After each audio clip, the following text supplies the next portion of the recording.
The Tennis Gambling Podcast on the Sports Gambling Podcast Network is brought to you by Arctic Fantasy. Get up to 1K in a deposit match with Simon Arctic Fantasy. Promo code SGPN.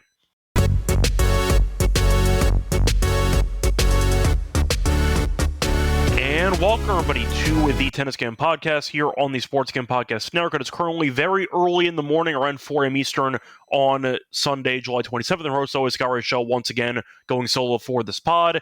Time to get into the final matchup in DC, as we have the match between Minaur and Fokina taking place on Sunday. So we'll break down that matchup right now. I was going to do the episode in the morning, I'd say later on, but then the lines dropped earlier. I was still up, so I thought, why not? Might as well get it out of the way. So once again, we're here to break down only one match on the card. Before we get into the actual recap of what happened on Saturday, a reminder that the show's available on also Spotify and Apple. So if you want to try the podcast out audio only, that's fine. Whether you're on YouTube or whether you're on Spotify or Apple, don't forget to help the show grow by liking, subscribing to YouTube. Reminder to also leave a rating and review on Spotify and Apple.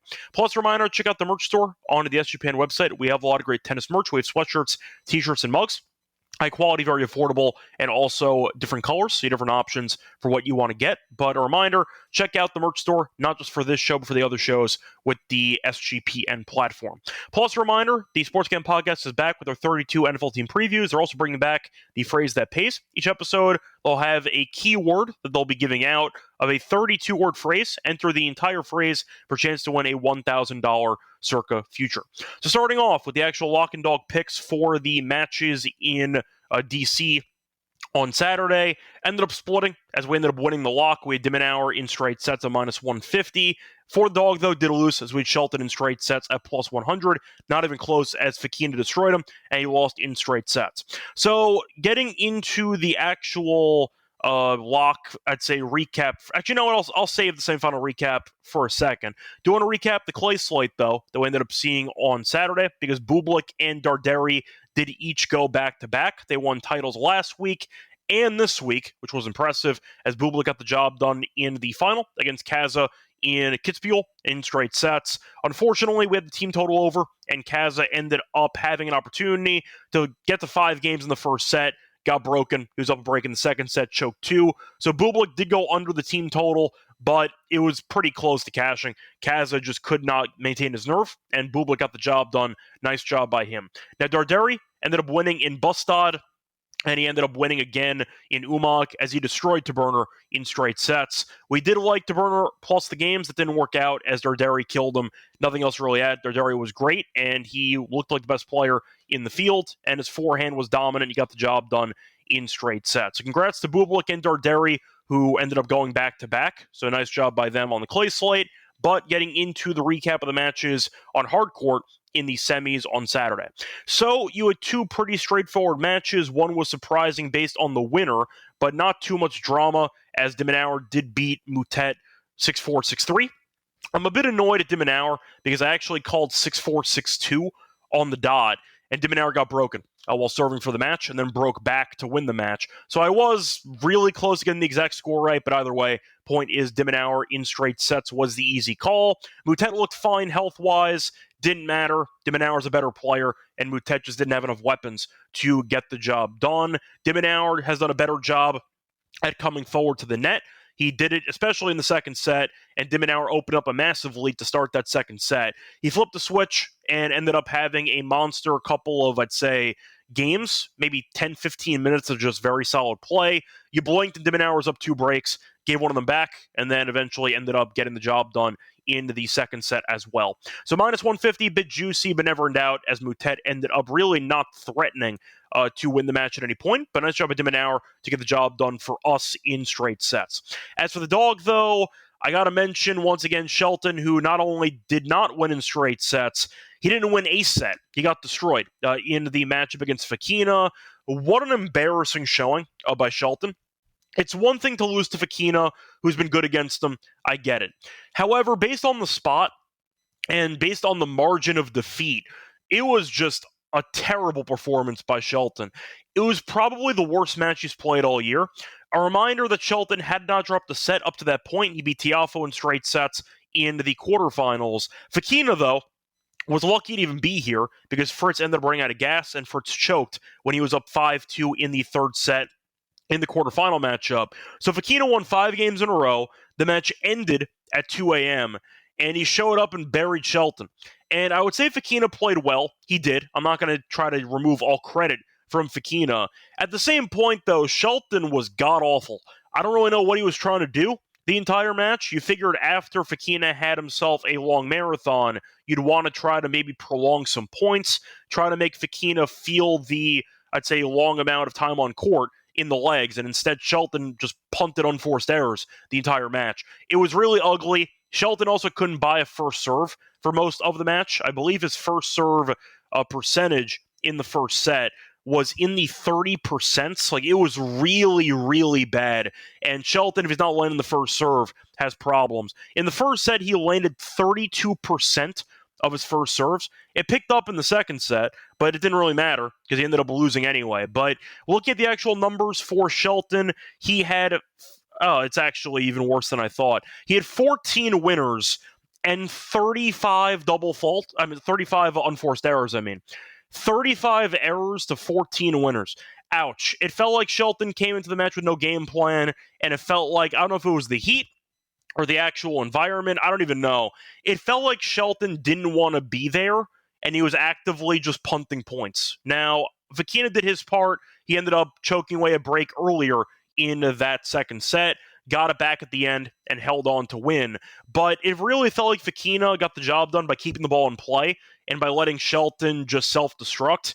And Shelton, for about an hour and change, did nothing but self-destruct. The shot selection was bad. The first serve wasn't good. He was just very sloppy. That's the word I'll use for Shelton in that semifinal matchup. It was embarrassing. And in that glorious spot to get to the final here, he no-showed entirely, and Fokina got the job done. It felt like after Shelton got the break back midway through the second set, maybe he'd right the ship, and maybe you'd see Fokina choke again. That didn't happen, as Shelton immediately imploded again, and he just couldn't keep the ball in play. But nice job by Fokina, not his problem.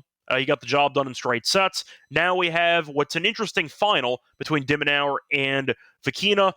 I'd say an unexpected matchup going into the event. But once again, the Shelton no-show was just embarrassing. That's all I'm going to say about it. It was really just an awful look, and it felt like Shelton actively showcased that he wasn't really willing to change up the game plan, no matter how bad it was actually going for him. And I don't know if his dad, who was in attendance, tried to tell him to change some things up. I can't really tell. But all I know is, what's the point of your coach being there if you're not going to try to change anything up, and instead you're just going to keep punting shots into the net? It was a really embarrassing showing by Shelton, and either way, nice job by Fokina. Now, a reminder for the actual final, we already have action in this matchup because we have de Minaur to win the event at 8-1. So we already have a very nice price. He's favored in the final. Spoiler. So we already have action, and hopefully de Minaur just get the job done there at 8-1. We already won Bublik in Kitzbühel at 295. We'll try to get 2 outrights here with a win with de Minaur as well in DC. But 8-1, nice outright price to have, and we'll see how he fares on Sunday. I was going to basically wrap it up for the recap. Nothing else to add. De Minaur was pretty straightforward, and so was Fokina's, but mainly because Shelton just didn't show up. Moutet, he tried. I'll put it that way. Felt like de Minaur, once again, had himself a 15-minute stretch where he just went God mode, and Moutet had no answers. He fought, he battled, but de Minaur was too solid, and that was really the story. So once again, 2 pretty underwhelming matches that ended in straight sets. We'll see if the final has a bit more drama on Sunday. Anyway, before we get into the preview of the final, a reminder that we're brought to you by our sponsor, Circa, because they're still hosting 3 of the biggest football contests in the world.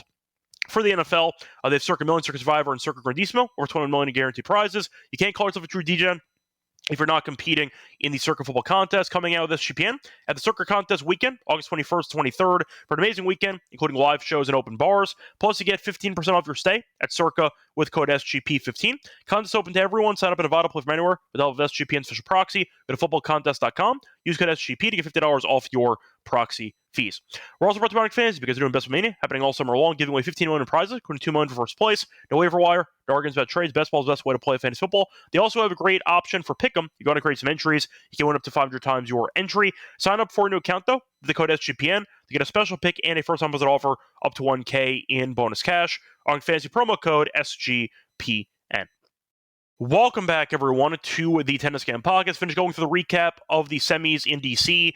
Time to move on into the only match on the actual card for DC. The final match left, the title match between Fokina and de Minaur. Now, for the actual matchup here, de Minaur is a favorite, not a surprise. Interesting storyline, though, because Fokina is still looking for that first ever ATP title. He's made a couple finals this year. He lost to Makic in one. He choked against Kekmanovic in the other one in Del Rey. Point is, he's made a couple finals before, but he's never been able to close the deal. For de Minaur, he's won many titles before. We know this, and we'll see if nerves play a factor for Fokina in this one. Now, for the odds, de Minaur is around minus 240. Fokina at around plus 180. For the spread, I see it being set at around minus 3.5 for de Minaur, and I see plus 3.5 for Fokina. For the over-under, I see 21.5 games. The over is minus 140. The under is plus 106, or 22.5. The over is minus 104, and the under is minus 127.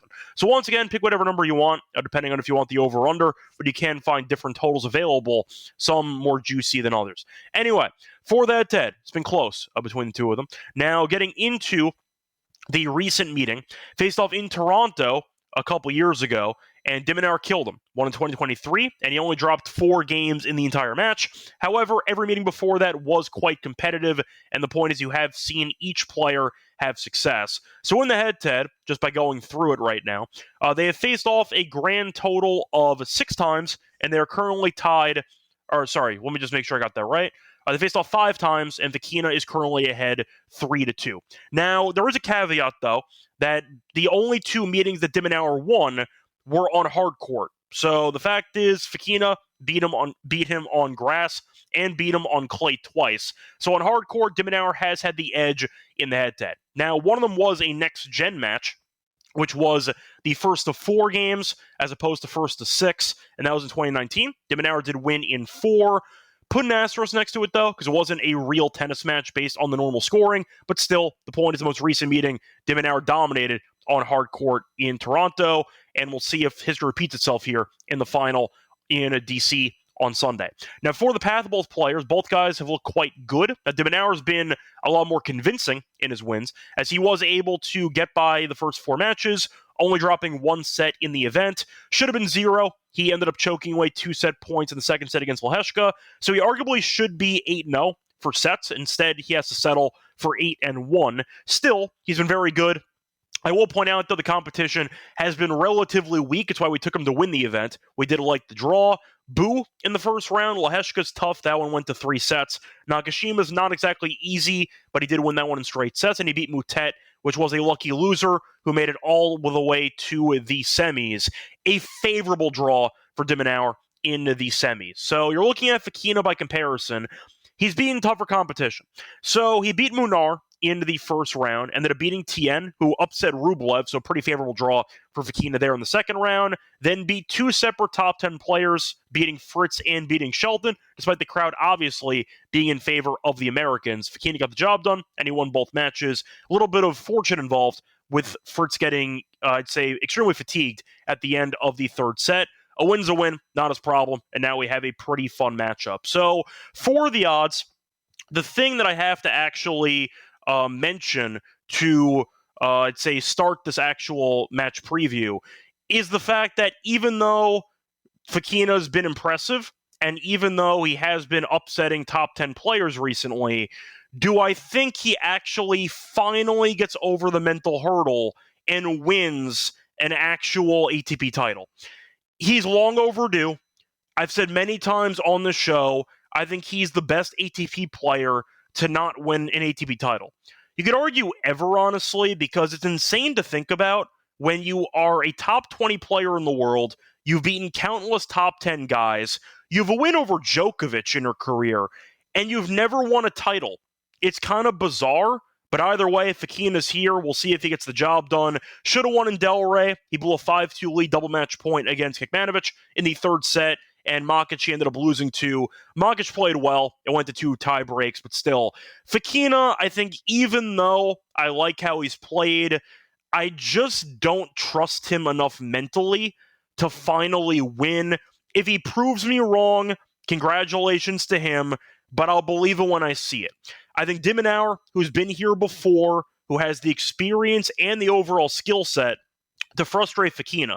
Fokina's got firepower. De Minaur has consistency, and we know Fokina's overall shot selection and his mental, I'd say, consistency and his mental calmness can, I'd say, deteriorate very quickly. So I think you're looking at de Minaur, who should extract enough errors from Fokina to get the job done. Having said that, 240 does feel quite expensive. I get it. Do I want to lay that? Not really.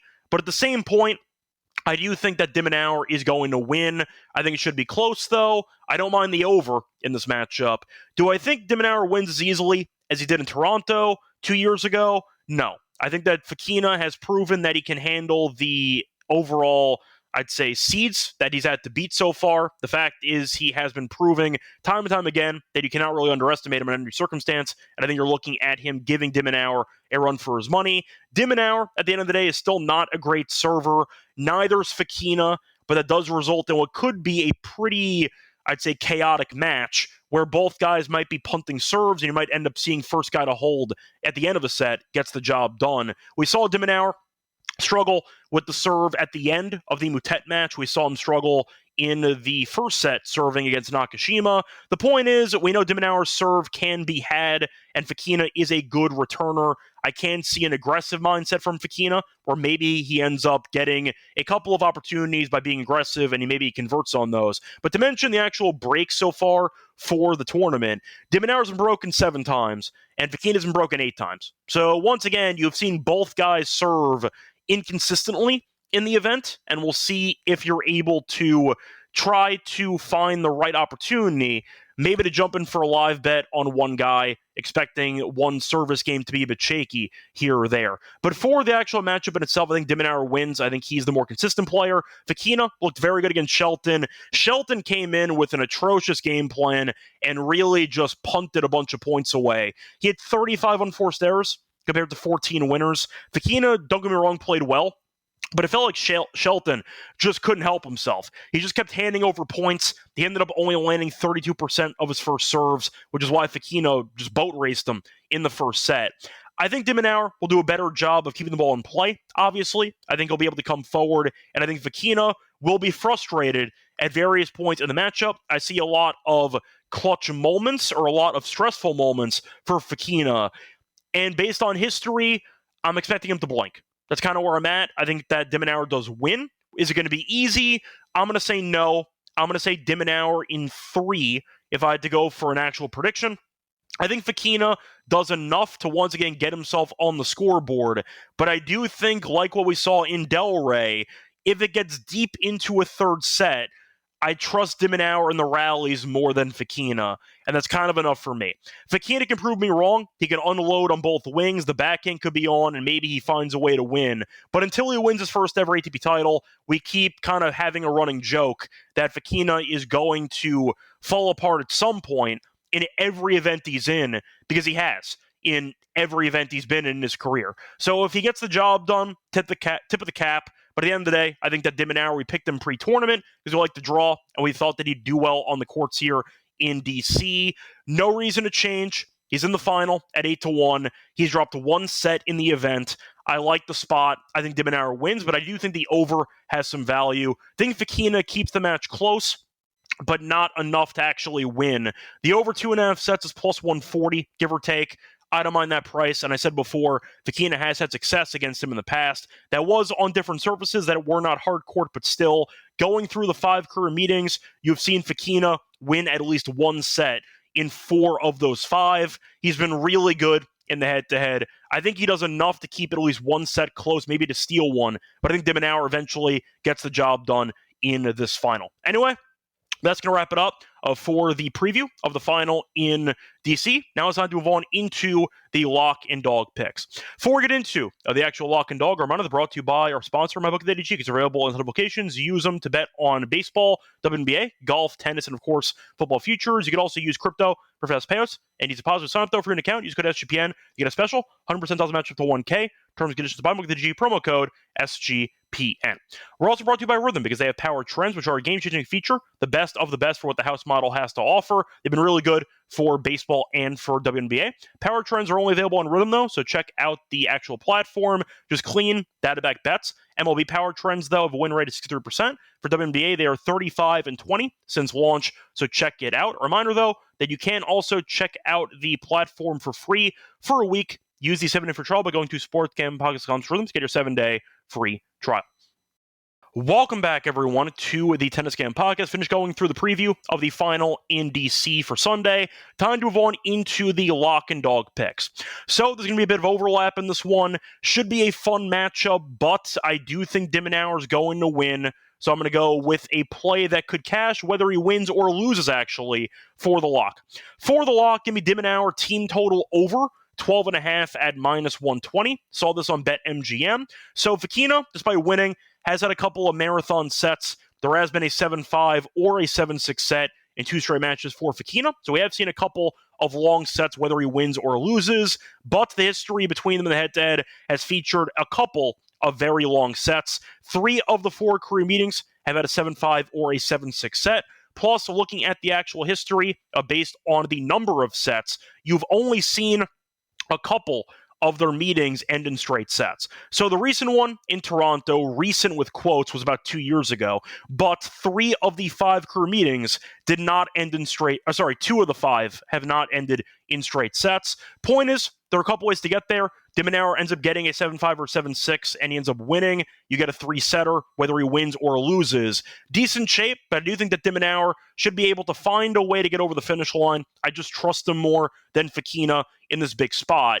But I think Fokina goes down swinging. I think he's played well here on the courts. And unlike his last couple of opponents with Shelton and with Fritz, Fokina does have more firepower than his opponent in this matchup. I do think that he can definitely showcase it. I think de Minaur is going to struggle dealing with it initially before settling in. Give me the team total over for de Minaur at 12.5 as my lock at -120. For the dog, I'm going to go with de Minaur again, but I am going to go with an alt total as a same-game parlay.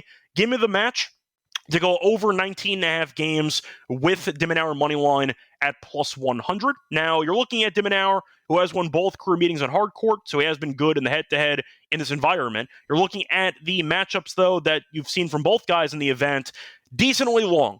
So de Minaur's only dropped 1 set in the event. However, 3 of his 4 matches at the event have still gone over 19.5. And you're looking at, for example, the Nakashima match, that still went over. The Boo match had a long set in there that sent the match over as well. He has been winning, but 19.5 I think is a bit too low. I think de Minaur will get the job done, but I think it'll be, I'd say, less straightforward than it was in Toronto in 2023. Fokina, though, has had a couple of long matches as well, as each of his last 2 matches have had at least 20 games. But simply put, you're going to give me the favorite to win the match and throwing in a pretty low total at 19.5.